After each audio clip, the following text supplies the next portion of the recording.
Salut à toutes et à tous, j'espère que vous allez bien. Alors, on se retrouve à nouveau pour poursuivre notre appréciation du bilan de la gouvernance du président Talon. Aujourd'hui, nous allons accorder une attention particulière à l'appréciation du pilier 2 du programme d'action du gouvernement qui prévoit ceci.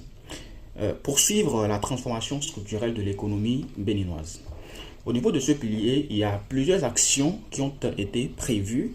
Et au nombre de ces actions-là, il y a des actions phares que nous allons prendre dans un premier temps pour porter, n'est-ce pas, notre analyse, pour effectuer notre analyse. Chers amis, lorsque nous prenons le programme d'action du gouvernement 2021-2026, il y a un fait qui est quand même assez interpellant.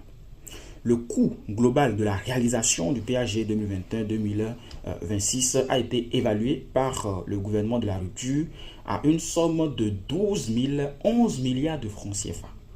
Je dis bien 11 milliards de francs CFA. Et cette somme représente une hausse de 33% du coût global qui a été prévu, n'est-ce pas, pour la réalisation du programme d'action du gouvernement 2016-2021. Donc, lorsqu'au niveau du pilier 2 du programme d'action du gouvernement, on nous parle de la poursuite de la transformation structurelle de l'économie et de l'assainissement de la gestion des finances publiques, moi je voudrais savoir, vu que nous sommes aujourd'hui à l'heure du bilan, que le ministre de l'économie et des finances, M. Romuald Wadani, puisque c'est lui qui est chargé du portefeuille de l'État, puisse aujourd'hui nous faire le point de la gestion qui a été faite aujourd'hui de ces fonds. Alors pour très rapidement vous donner un aperçu de la taille, n'est-ce pas, d'une somme pareille, je vous ferai très rapidement, n'est-ce pas, une petite caricature, hein, si vous voulez. Je vous prends un exemple. Alors, lorsqu'on prend 1 milliard, chers amis internautes qui me suivez, chers jeunes, lorsqu'on prend 1 milliard de francs CFA, cela équivaut tout simplement à 1000 millions. 1000 millions, c'est-à-dire on va compter 1 million, 1 million, 1 million jusqu'à 1000 fois. C'est ça qui constitue 1 milliard de francs CFA. Le gouvernement de la rupture a prévu un budget de 11 milliards de francs CFA pour la réalisation de son programme d'action. Aujourd'hui, nous sommes à l'heure du bilan. Nous sommes à quelques mois de la fin du mandat qui a été confié par le peuple béninois au président de la République, M. Patrice Talon. Et donc, il est de bon ton que lui et son équipe puissent aujourd'hui, au nom du principe de la redevabilité et de la reddition des comptes, qui sont des principes sacro-saints également de la démocratie, mais il est de bon ton qu'ils puissent venir nous faire le bilan de comment est-ce que ces ressources-là ont été gérées. Déjà, combien ont été mobilisés et des fonds qui ont été mobilisés, quel est le niveau de consommation de ces fonds-là? Quels sont les fonds qui ont été utilisés réellement pour la réalisation des projets prévus par le gouvernement de la rupture? Parce que oui, nous avons observé quand même qu'il y a eu quelques réalisations de part et d'autre qui ont été mises en œuvre, qui sont même d'ailleurs aussi en cours.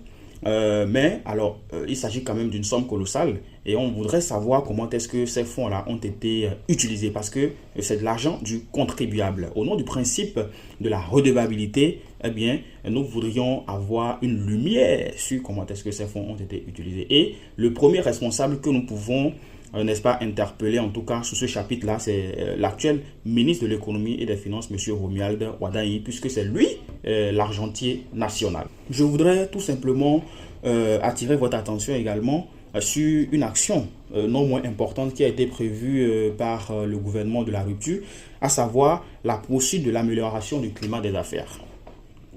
Vous savez, dans un État, pour, n'est-ce pas, favoriser l'amélioration du climat des affaires, il faut permettre aux entrepreneurs, aux hommes d'affaires de prospérer. Et de ce fait, on parvient à la création de la richesse nationale, mais aussi à la création de l'emploi. Aujourd'hui, moi, je suis curieux de savoir quel est réellement l'état des lieux qu'on peut dresser du climat des affaires au Bénin. Il y a plusieurs théories qui se développent aujourd'hui et beaucoup de personnes affirment à tort ou à raison que la richesse nationale est concentrée entre les mains d'une seule personne ou d'une minorité de personnes. Mais qui sont ces personnes-là aujourd'hui? Le Bénin appartient à tous. Le Bénin appartient à tous et on ne peut pas, n'est-ce pas, atteindre le développement réel sans permettre véritablement une ouverture du climat des affaires, de sorte à ce que toutes les filles et tous les fils du Bénin qui ont envie d'entreprendre, qui ont envie de réussir au pays, qui ont envie, n'est-ce pas, de se lancer dans le domaine des affaires au pays, puissent, n'est-ce pas, évoluer. Les hommes d'affaires les plus en vue que nous avons toujours connus au Bénin sont aujourd'hui pour la plupart hors du territoire béninois, pour des raisons qui sont difficiles à élucider. Donc, de ce point de vue-là, est-ce qu'on pourrait dire que ce que le gouvernement lui-même a prévu dans son programme d'action du gouvernement, il l'a respecté? C'est-à-dire l'assainissement ou du moins l'amélioration du climat des affaires. Moi, je pense qu'il est important qu'un mécanisme soit trouvé pour permettre à tous les fils et filles du Bénin qui sont hors du territoire aujourd'hui puissent rentrer et véritablement participer au développement du Bénin. Parce que le Béninois, on le sait tous, quand les Béninois sortent du pays, quand les Béninois vont à l'extérieur, ils brillent. Les Béninois brillent à l'extérieur. Nous avons du potentiel, nous les Béninois. Et ce potentiel-là, c'est important que les responsables qui ont à la charge la conduite de notre destinée commune puissent prendre des mesures qui vont permettre à ce que le potentiel des Béninois puisse servir les Béninois. C'est-à-dire permettre à toutes les filles et fils du Bénin de revenir au pays et de participer au développement et à l'amélioration effective du climat des affaires. Moi, je ne pense pas qu'il soit trop tard. S'il y a des divergences d'opinion, s'il y a des divergences politiques qui, un jour, ont pu, n'est-ce pas, créer des embrouilles entre les autorités actuelles en place et certains hommes d'affaires, moi, je pense qu'il va falloir qu'ils puissent trouver un terrain d'entente au nom de, n'est-ce pas, l'unité nationale, au nom de l'intérêt général et l'intérêt suprême de la nation pour qu'on puisse véritablement changer la donne. Et si je le dis, c'est parce qu'en fait, je voudrais rapidement faire la liaison sur la prochaine action qui a été prévue, n'est-ce pas, dans ce pilier 2, notamment au niveau de l'axe stratégique 4 du programme d'action du gouvernement. L'axe stratégique 4, d'ailleurs, qui prévoit l'accélération de la croissance économique. Alors, moi, je pense que pour réellement atteindre l'accélération de la croissance économique, c'est important de favoriser véritablement, en tout cas, une croissance du climat des affaires au pays. C'est très important. Dans la stratégie 4 également, le gouvernement prévoit comme action la promotion et la création d'emplois durables pour les jeunes et les femmes. Lorsque nous prenons toujours le programme d'action du gouvernement, le document, vous verrez qu'il a été prévu la création de 1 300 000 emplois. Chers amis, bon, alors les jeunes, vous savez, moi je m'adresse à la jeunesse. Je fais partie de la jeunesse. Je suis un jeune et donc moi je parle à la jeunesse que nous constituons ensemble. Chers jeunes, vous qui me suivez, je sais que vous êtes des milliers de personnes à me suivre à travers le monde entier, à travers le Bénin plus précisément, mais à travers également le monde entier. Dites-moi, est-ce qu'aujourd'hui vous avez le sentiment qu'il y a eu création de 1 300 000 emplois durant ce quinquennat en cours qui finit bientôt dans quelques mois? Est-ce que vous avez véritablement l'impression que le gouvernement Talon, à travers, n'est-ce pas, son quinquennat 2021-2026, a créé 1 300 000 emplois? Point d'interrogation. Moi, je pense que la réponse, elle est non. La réponse, elle est non. On peut le dire sans trembler. La réponse est non. Mais pourquoi? Parce qu'aujourd'hui, le climat des affaires n'est pas du tout prospère. Parce que le climat des affaires au Bénin n'est pas du tout un climat dynamique. Il n'existe pas une sorte de diversité d'acteurs économiques au Bénin. Puisque l'État à lui seul ne peut pas en fait pourvoir à toutes les demandes d'emploi dans une nation. L'État à lui seul ne pourra pas le faire. Et c'est justement pour cette raison qu'il est important que l'État attire les investisseurs. Et ça doit commencer, n'est-ce pas, par les acteurs économiques nationaux. Par les acteurs économiques nationaux. Aujourd'hui, les secteurs clés de l'économie béninoise sont concentrés dans les mains d'une minorité. Sont concentrés dans les mains d'une minorité. Au nom de la politique partisane, moi je pense qu'il serait malsain d'écarter tous les acteurs économiques qui peuvent, n'est-ce pas, promouvoir la création de la richesse dans notre nation. C'est insensé. À un moment donné, il va falloir que nos gouvernants puissent, n'est-ce pas, faire prévaloir l'intérêt supérieur de la nation, l'intérêt général. Et taire les querelles politiques. Parce que cela ne nous avancera en rien.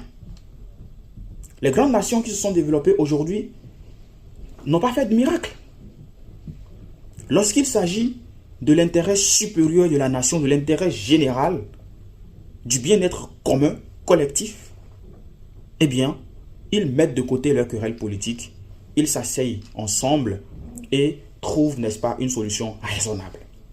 Donc, Monsieur le Président de la République, Monsieur Patrice Talon et toute son équipe, moi je vous le dis, vous m'avez promis au Palais des Congrès, lorsque je vous ai adressé des questions, que, effectivement, vous avez le sentiment, nous, la jeunesse, de nous devoir quelque chose. Vous avez reconnu vous-même qu'il y a des actions sur lesquelles vous n'avez pas du tout le sentiment d'avoir satisfait les revendications et les attentes de la jeunesse. Et vous avez pris l'engagement durant le quinquennat que vous êtes en train de terminer là actuellement, de mettre en œuvre, de prendre des dispositions, de pratiquer des politiques qui vont permettre, n'est-ce pas, la création de l'emploi. Moi, je ne prêche pas pour ma propre paroisse. Moi-même, personnellement, qui vous ai posé la question, mais est-ce que j'ai pu trouver une issue, une alternative d'employabilité au Bénin? C'est non. La question, elle est non. Mais il ne s'agit pas de ma petite personne. Moi, je parle de l'ensemble des jeunes. Je parle de toute la jeunesse béninoise. Par année, combien de personnes sortent des universités publiques et privées du Bénin, diplômées, mais qui ne trouvent pas d'emploi? Monsieur le Président, vous n'avez pas tenu votre promesse. Vous n'avez pas tenu votre promesse. Et la jeunesse vous interpelle. Nous avons récemment observé que vous avez déployé voilà, l'équipe gouvernementale dans les 4 coins du pays pour, n'est-ce pas, faire une sorte de reddition de comptes. Mais ils ont peiné à convaincre les jeunes. Ils ont eu de la peine à convaincre la population. Ça n'a même pas eu d'impact. Ça n'a pas eu d'impact. Parce que oui, il y a quelques actions, il y a quelques réalisations concrètes quand même qu'on a pu observer sur le terrain et tout. Mais au fond, vous n'avez pas réglé les problèmes de la population en général. Mais de la jeunesse en particulier. Non. Dans le programme d'action du gouvernement, chers amis, le pouvoir de la rupture a prévu la mise en place d'un projet d'inclusion des jeunes et d'un programme d'appui à l'entrepreneuriat des jeunes. Mais quel est le ministère qui est chargé de la mise en œuvre de ces différents projets-là? Ce ministère-là, nous l'interpellons pour qu'il vienne nous faire le bilan de combien de jeunes ont réellement bénéficié de cet appui-là. Au Bénin, nous avons une jeunesse dynamique, nous avons une jeunesse talentueuse, nous avons une jeunesse déterminée, dévouée. Il y a des milliers de jeunes qui ont des projets ambitieux, mais qui peinent à trouver de financement.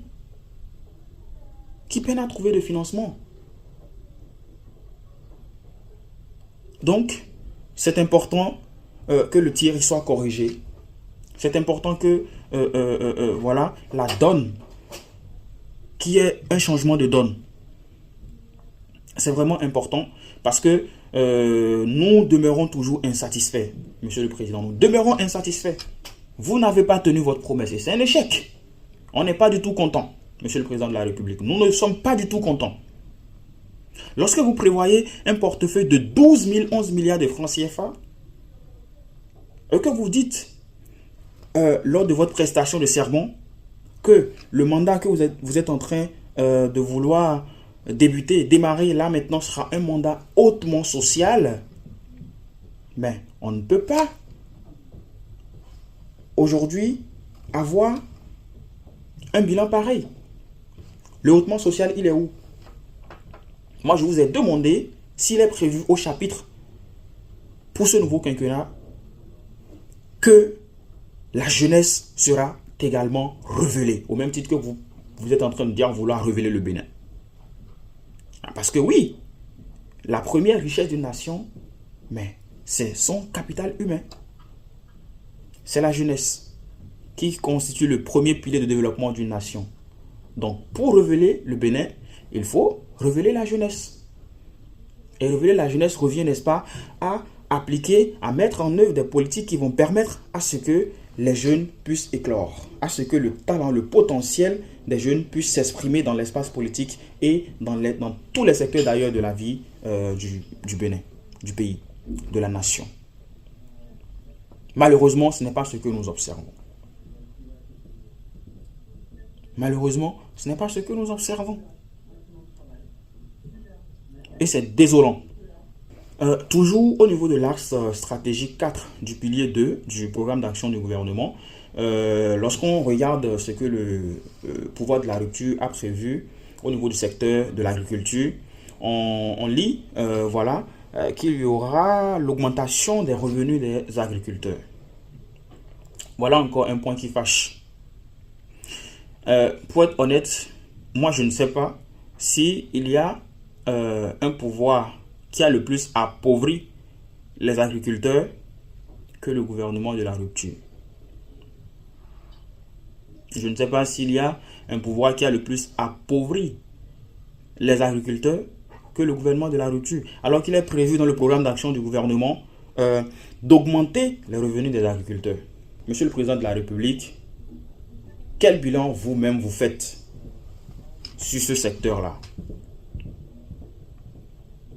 Parce qu'en fait, ce que nous avons constaté sur le terrain, c'est la prise des mesures de politique protectionniste de l'économie béninoise, ce qui est bien en soi, ce qui est une très bonne chose. Très rapidement, pour essayer d'expliquer ce concept. Alors, les mesures de politique protectionniste sont des mesures qu'un État prend pour protéger son économie. Moi, je pense que, voilà, certainement, l'équipe, les conseils du président de la République lui ont donné de mauvais conseils en lui disant d'adopter cette politique-là. Parce que ce que nous avons observé, c'est l'augmentation, en fait, des droits de douane, des impôts et des taxes sur l'exportation des produits vivriers au Bénin. Là, je prendrai par exemple le cas de l'anacade, c'est-à-dire le noix de cajou, le maïs, voilà, les produits vivriers en général. Au niveau de l'Assemblée nationale, il y a eu des lois qui ont été votées et des taxes, des impôts, des droits de douane considérables ont été, n'est-ce pas, imposés sur ces produits-là, tels que le noix de cajou, le maïs et les autres produits vivriers. Ce qui fait que c'est difficile pour les expatriés, les hommes d'affaires qui viennent d'ailleurs, acheter ces produits-là à des prix quand même assez intéressants auprès de nos agriculteurs. En réalité, lorsqu'on est en train de vouloir industrialiser un pays, lorsqu'on va vers l'industrialisation d'un pays, lorsqu'on a des politiques ambitieuses pour industrialiser une nation, c'est important qu'à un moment donné, on puisse appliquer ces politiques-là. Mais il faut le faire avec de la méthode. Il faut le faire avec de la méthode. Parce qu'aujourd'hui, c'est quelque chose qui a mis à terre nos parents. C'est quelque chose qui a mis à terre nos parents. Moi, je ne suis pas un enfant de riche, je ne suis pas un gosse de riche. Comme la plupart d'entre vous, chers jeunes, moi, je suis issu en fait d'un milieu très pauvre. Mes parents ont cultivé la terre pour payer mes études. Mes parents ont cultivé la terre pour payer ma scolarité. Pour me donner le train de vie qui me permet d'être au niveau où je suis aujourd'hui actuellement. Ça a été à la sueur de leur front. Mes parents sont agriculteurs.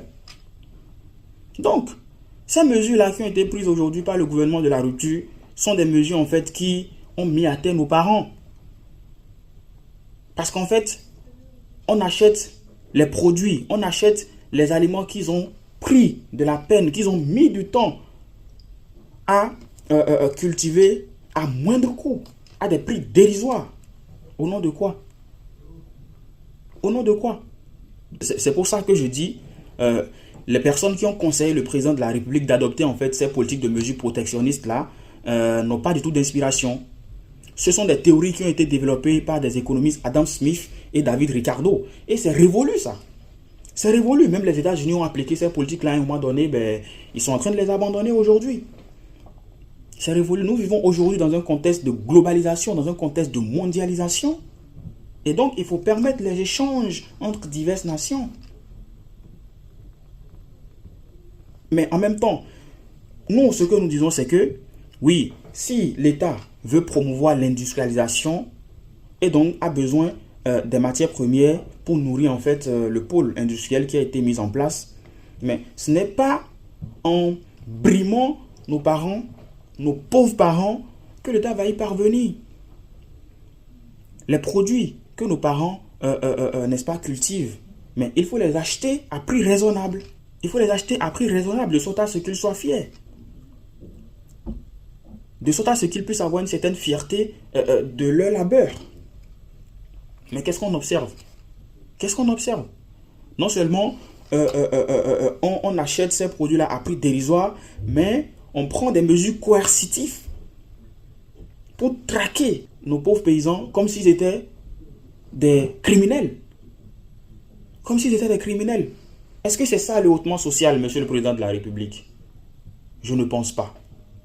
Je ne pense pas. Moi, je pense que c'est une politique qu'il faut changer. C'est une politique qu'il faut changer. À défaut d'acheter à un prix nettement supérieur que le prix proposé par les investisseurs étrangers, mais il faut tout au moins acheter au même prix. Il faut tout au moins acheter au même prix. Mais aujourd'hui, les agriculteurs, ils ne sont pas contents. Même les cotonculteurs, ils ne sont pas contents du prix appliqué. Donc moi, je pense que sur ce point-là également, Monsieur le Président de la République, vous avez échoué. Et il est important, n'est-ce pas, de corriger le tir. De corriger le tir. Apparemment, vous avez réussi à mettre en place un système de continuité. Donc, alors, qu'on le veuille ou pas, certainement, ça va être une sorte de continuité parce que c'est votre poulain qui reviendra à la tête de l'État. Mais s'il m'écoute, moi, je pense qu'il est interpellé, en tout cas, sur ce point-là. Il est interpellé sur ce point-là. Si l'État veut acheter, en fait, les matières premières cultivées dans le pays par nos parents, mais qu'il les achète à prix raisonnable. Qu'il les achète à prix raisonnable. Parce que cette politique-là n'est pas du tout une politique qui va permettre, comme vous l'avez mentionné dans votre programme d'action du gouvernement, d'augmenter le revenu des agriculteurs. Non. Et aujourd'hui, le secteur agricole est un secteur très important dans la vie d'une nation. C'est un secteur très important dans la vie d'une nation. Sous d'autres cieux, lorsque les acteurs du monde agricole se mettent en grève, mais très rapidement, ils sont écoutés par l'État. Leurs préoccupations, leurs revendications sont prises en compte. Sont prises en compte. Parce que sans les agriculteurs, mais il y aura la famine dans le pays. On ne pourra pas acheter tous les produits que nous allons consommer de l'extérieur. Et de la même manière, on ne pourra pas consommer tout ce que nous produisons à l'intérieur du pays. Mais non. Si dans un monde de globalisation, de mondialisation dans lequel nous vivons aujourd'hui, les autres nations décident également d'adopter des mesures pareilles, d'accord, contre les exportations béninoises, mais que se passera-t-il, Monsieur le Président de la République? Ça, c'est des questions que vous devez poser à vos conseillers lorsqu'ils vous ont conseillé, n'est-ce pas, de prendre des mesures, d'adopter des mesures de protectionnisme sur l'économie béninoise. L'idée, elle est bonne, mais il faut trouver de meilleures stratégies pour la mettre en œuvre, de sorte à ne pas faire des frustrés, de sorte à ne pas faire des mécontents dans la nation, dans le pays. Sur ce chapitre-là, Monsieur le Président de la République, c'est un échec. C'est un échec. Alors, chers amis, vous le savez très bien, nous faisons toutes nos analyses de manière impartiale, aussi bien que nous essayons de relever les points sur lesquels nous estimons que le bilan est négatif dans la gouvernance du pouvoir de la rupture. Nous relevons également des points sur lesquels nous pensons que le bilan il est positif. Voilà. Parce que nous voulons, n'est-ce pas, adopter cette politique d'impartialité-là pour dire que, oui, nous faisons les choses de manière différente. On ne critique pas pour critiquer. Non. Alors, au niveau du pilier 2 du programme d'action du gouvernement, je rappelle, le pilier 2 prévoit la poursuite de la transformation structurelle de l'économie béninoise. Et l'axe stratégique 4 nous prévoit une accélération de la croissance économique. Alors, au niveau de cet axe stratégique 4, il y a des points positifs également que nous avons relevés. Et il s'agit notamment voilà, de la promotion du patrimoine culturel national, de l'art et de l'artisanat. Aujourd'hui, il faut tirer un chapeau en tout cas au gouvernement parce que oui, on peut dire que la promotion de la culture béninoise est quelque chose qui est en train d'être faite de manière extraordinaire. De manière extraordinaire. Je vais prendre tout simplement voilà, l'instauration des Vodun Days. Aujourd'hui, c'est devenu, moi je dirais même, une célébration qui est suivie un peu partout dans le monde entier. Il y a beaucoup de personnes qui aujourd'hui, quand on dit Vodun Days, ben, le Bénin, ça leur vient en tête. Donc oui, on peut dire que sur ce domaine-là, effectivement, en tout cas, quand le gouvernement de la République nous a parlé de révéler le Bénin, sur le plan de la promotion de l'art, sur le plan de la promotion de la culture béninoise, ils sont en train de faire quelque chose d'extraordinaire. Ils sont en train de faire quelque chose d'extraordinaire et moi je dis chapeau. Le gouvernement a également prévu faire du Bénin une destination touristique majeure du continent et du monde, oui. Oui, il y a beaucoup de personnalités aujourd'hui qui viennent au Bénin. Lorsqu'on prend le domaine de la culture même, il y a des artistes internationaux qui viennent au Bénin réaliser des clips, tourner des clips.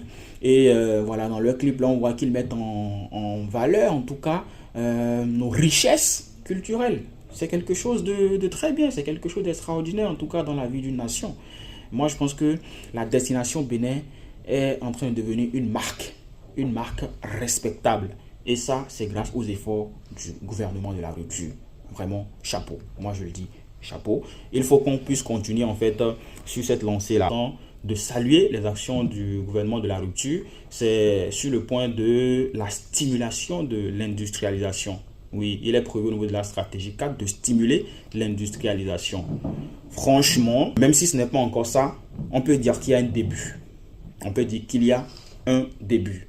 À travers la mise en place du pôle industriel du côté de Glodjibé, la GDIZ, franchement, même s'il y a des gens qui ont des positions assez partagées par rapport à ce pôle industriel-là et de comment est-ce que le travail des personnes qui y sont embauchées est effectué, moi je peux dire que c'est quand même un début. C'est quand même un début. Aujourd'hui, la Chine n'est pas devenue ce qu'elle est en un claquement de doigts, en un seul jour. Il faut forcément quitter un point A pour arriver à un point B. Donc, les efforts que le gouvernement a effectués pour, n'est-ce pas, mettre en place, pour, n'est-ce pas, créer ce pôle industriel-là, Glodjibé, moi je crois que c'est à saluer. Il y a une industrialisation du Bénin qui est amorcée à travers ce pôle industriel-là, à travers ce acte-là, à travers cette volonté ambitieuse concrétisée par le pouvoir de la rupture. Cela mérite qu'on rende un hommage au gouvernement de la rupture et à toute son équipe. Je pense même qu'il y a plusieurs autorités des pays de la sous-région qui sont venus au Bénin et qui ont effectué une descente au niveau de Glodjibé pour voir, n'est-ce pas, la dynamique qui est en cours. Et sur ce point, on peut dire que oui, le Bénin est en train de servir d'exemple dans la sous-région. Il y a des gens qui viennent déjà prendre des leçons chez nous au Bénin pour aller implémenter également cela. Et c'est quelque chose de bien. Moi, je dis bravo au président de la République dans ce secteur-là.